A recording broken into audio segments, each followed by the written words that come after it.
Good morning. Welcome to Walking Boxing. It is Sunday, May 18th, 2025, and it ended up being a really nice morning. It actually poured rain all night last night, so I was a little bit hesitant about what we might get up to this morning, and it's actually, as I said, turned out to be very, very pleasant. Not a cloud in the sky, actually, as I'm speaking, or maybe a couple of small ones, but it was a good day because when it rains, Neil likes to have a bit of a sleep in, and he gave me about an extra 45 minutes this morning, so you've got to appreciate that on a Sunday morning. All right, on this day, back in 2002, I think we remember this one, we'll call him one of our own, Costa Tszyu defeated Ben Taki on points to defend the 140-pound World Championship that took place at the Mandalay Bay in Las Vegas.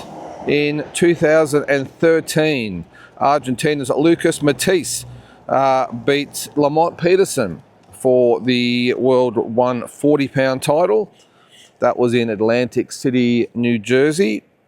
In 2019, Gary Russell defended the 126-pound title by knocking out Kiko Martinez in 5 rounds in Brooklyn, New York.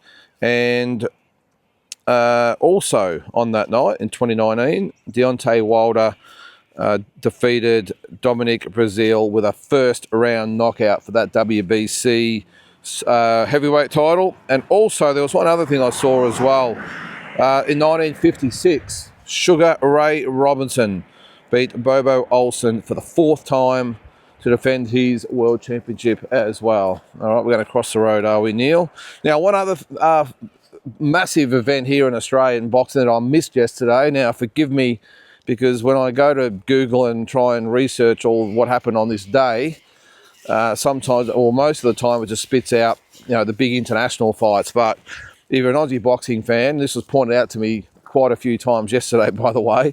Yesterday was actually the anniversary of the first Anthony Mundine, Danny Green fight that took place in Sydney back in 2006. And just like I got lots of reminders back in April when Jeff Fennick and Lester Ellis fought on the same night and won world titles, or defended world titles, whatever it was. Yes, I let this one slip through the keeper. So apologies about that, but what an event that was.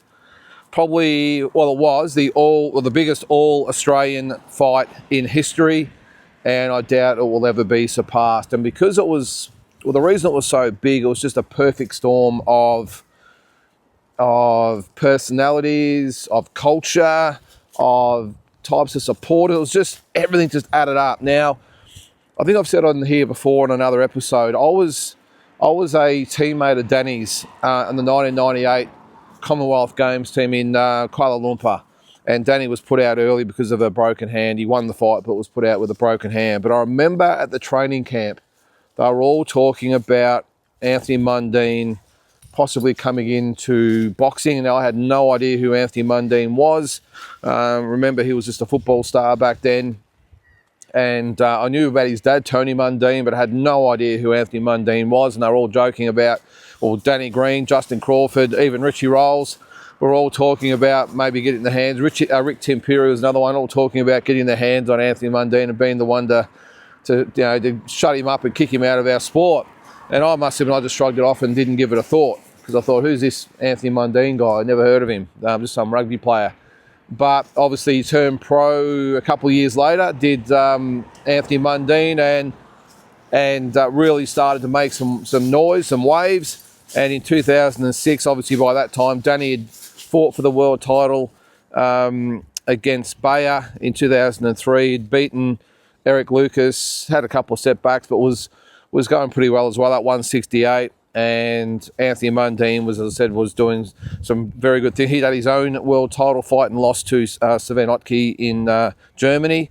But all the world collided on that night, and the build-up was so spiteful, and it really drew out the best and worst in Aussie boxing fans. There was a lot of spite in the fight, and as I said, it was a mix of cultures, because Danny Green was the larrikin, all Aussie guy. Everyone loved Danny, and he had the great personality, and The way he fought, you know, it was sort of typified the Aussie way, you know, just a bruiser and a battler and, you know, just a warrior, got in there and would fight anyone and fight to the death. And Anthony Mundine was a loudmouth Indigenous fighter. That played a big part. And, you know, the way he went about was more based on sort of the American sort of culture, his style, the way he just went about it, and rubbed a lot of people up the wrong way. Remember too, by the way, this is 19 years ago, so I know a few things have changed, but it all added up to just one amazing night in Sydney. And Anthony Mundine, I think that we can all say, I mean, it's fact is that he absolutely took Danny to school that night. I have scored it since then on one of our episodes on our classic fights, and I think I had Anthony winning probably nine or even 10 of the rounds. It was just, in my opinion, one-sided. Danny gave his all, as he always did. Afterwards, there was a lot of mention about his weight. I understand he would have struggled to make weight, but so do a lot of fighters. And the thing is, what I sort of, you've got to factor in is that Danny had fought his whole career at 168. And then when he lost to Mundine, all of a sudden it was an issue. So I don't really take that on board. No doubt. I mean, he looked at the weigh-in, he looked skeletorial, didn't he? Skeletal? Skeletal, is that the word, or skeletorial? I'm going to say skeletal. Pretty skinny at the weigh-in. And Anthony Mundine actually made the weight pretty well in that fight. And look, even though it might have played a factor, I mean, always so, when you've got 36 hours to rehydrate, I'm sure he would have been fine or good enough to, you know, to put on a performance, and it was just outboxed by a better fighter on the night. Anthony Mundine was absolutely brilliant that night, and Danny just struggled to cut him off and to land punches. He was just countered all night by Anthony Mundine, and as I said, it was a pretty one-sided fight. But all that aside, just an unbelievable night in boxing history. And I know there's been talk that maybe Tim Tszyu and Michael Zarafa might surpass that. Look, they might do it in monetary terms because of the cost of the pay-per-views and tickets and all that these days, but as far as importance goes and the amount of people they got there and just the level of interest in that fight, I don't think it'll be surpassed. The closest I probably saw before that was when Barry Michael fought Lester Ellis in 1985. That was more of a Victorian feud, though that was. I don't think it really reached the heights around Australia. It was more of the gangsters versus the painters and dockers type of event with Barry and Lester. But the interest in that was massive. But this fight with Mundine and Green was national. Went all around Australia, and pay-per-view numbers were just out of control. This is before too, by the way, where I think you could watch it at home. I think it was all, you had to go to a pub. And it's good to look back on. And the guys did it again in 2017. I don't really take much out of that. I thought both guys are well and truly shot. Danny was coming down from cruiserweight, and Anthony Mundine was coming up from light middleweight, 154. It's amazing how in that time, in the 11 years between fights, that Danny had gone up, about 20 pounds, 22 pounds, and Anthony had actually come down 14 pounds. It's crazy, isn't it? I was actually at that fight in Adelaide, and it was a massive event, but it was full of controversy too, as well as, of course, in the first round. Or was it first round when Danny was dropped by that left hook by Anthony Mundine on the break and almost got himself disqualified, did Mundine. So, but anyway, it's good to see they've sort of buried the hatchet a little bit now, and maybe talk that in future we could see Archie Green against, actually, what's Anthony Mundine's son's name? I can't remember, but we could have Mundine Green 3 with the son. So plenty to look forward to there. So g'day, how you doing? And I know Danny Green actually teased that the other week, didn't he? So plenty to look forward to there, but one of the great rivalries in Aussie boxing.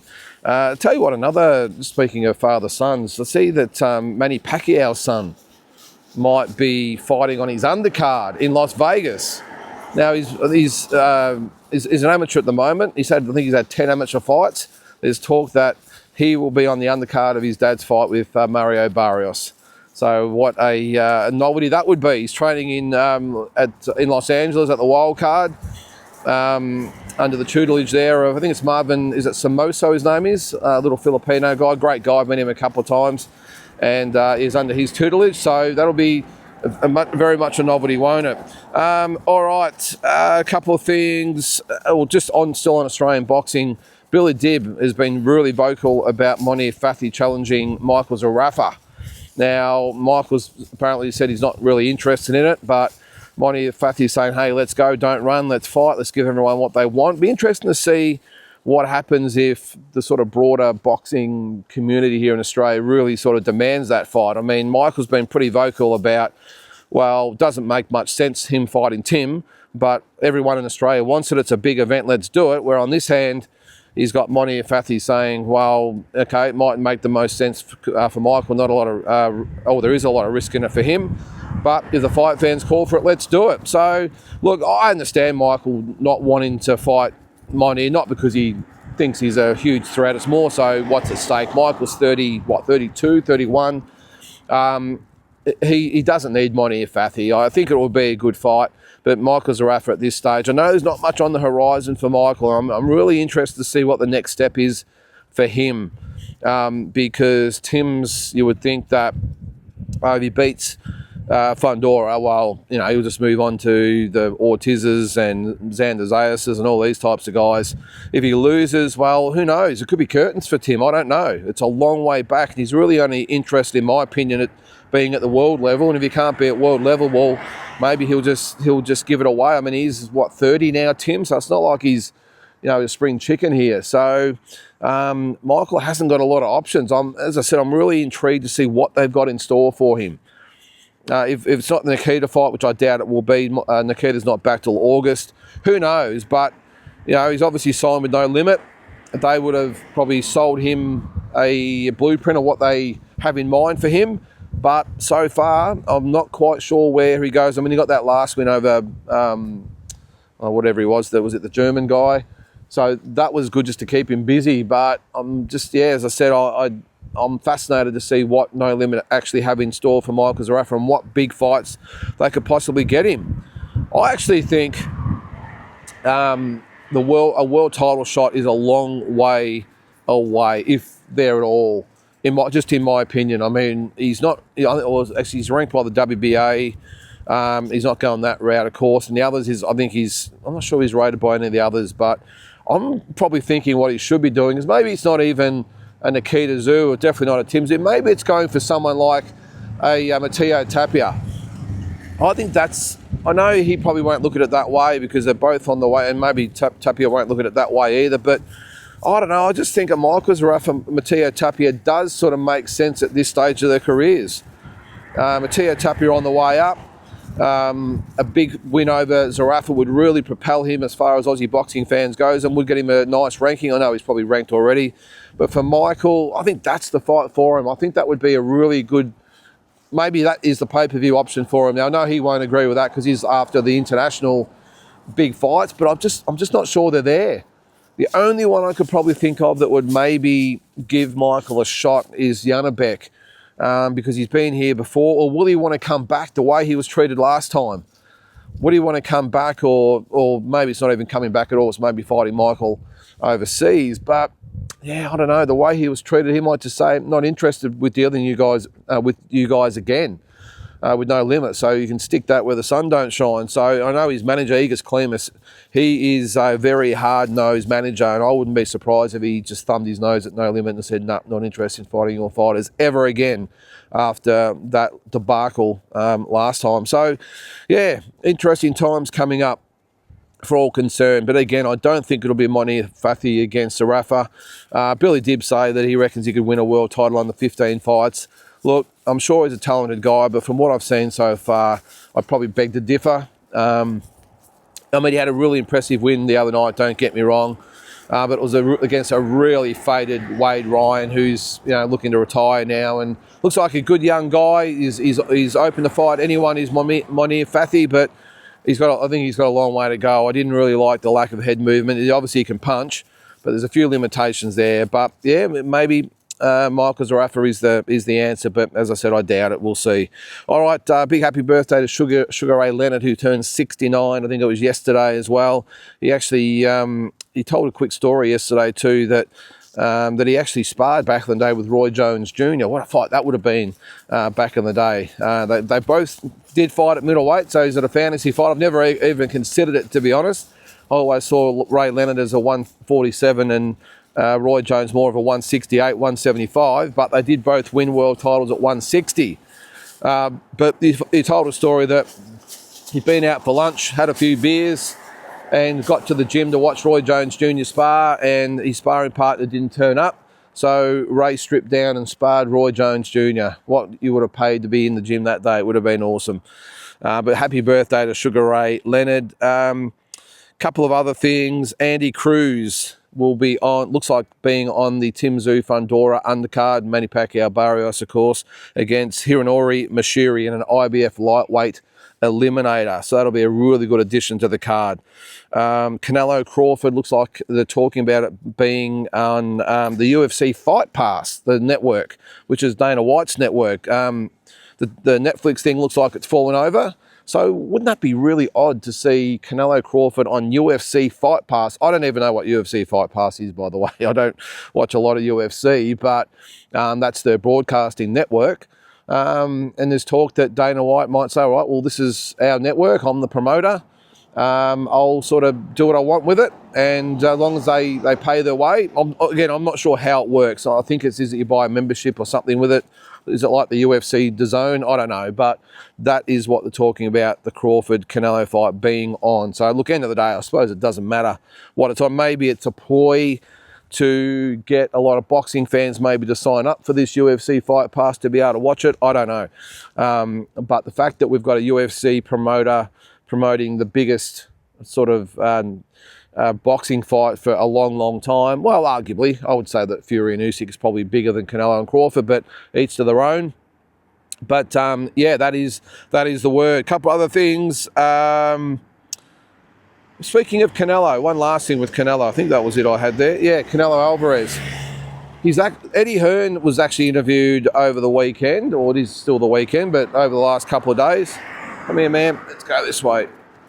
And he has an opinion that he reckons that Canelo Alvarez might retire after fighting Terence Crawford. Now, I don't think that's the case, but Eddie's argument is that the way he fought against William School, that he reckons he did say he wouldn't have been surprised if he just had pulled out after that fight and called it out. I don't think that's going to happen, of course, but he just thinks that from what he's been seeing of Canelo lately, he said it looks like the fire is gone, the interest is not there anymore, and he's probably just ran out of people to fight. So I doubt that's the case. He's got 2 more fights to go. I would think after Crawford he would fight Chris Eubank Jr., so that's fight number 3, and then it could be finishing it with a big fight could be a combination of the 3. It could be Benavidez, it could be Bivol, it could be Benavidez, all the Bs. Bivol, Beterbiev and Benavidez.